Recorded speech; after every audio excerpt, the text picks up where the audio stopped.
کت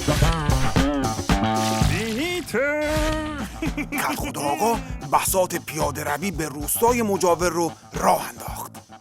همانطور که میدانید این پیاده روی از نان شب هم واجب تر می باشندی. همه باید بیایندی. کت خدا آقا، نرخ شولار بالا رفته و چوغ سقوط کرده، نمیتوانیم بالا برویم. قال قال، ساکت باش. به آنها شلار دولتی، آن هم از نوع کت خدایی اختصاص بده.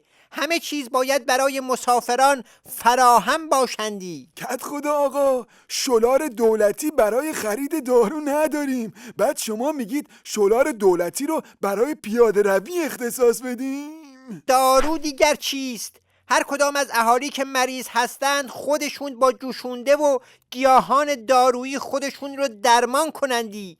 مبادا از شلار دولتی به کسی بدهی ها. این فقط مخصوص مسافران می باشندی. کت خدا آقا، مشکل این است که دیگر مثل قبل کسی نمی آید. بازار پیاده روی به روستای مجاور کساد شده. پول بدهید، غذا و اینترنت رایگان بدهید، ساندیس بدهید، لباس بدهید، همه چی بدهید. چی رو هی میگی بدید؟ از کجا بدید؟ من 8 ماه حقوق نگرفتم. حقوق ما رو میخواید بدی واسه پیاده روی به روستای بغلی؟ ما نون نداریم بخوریم.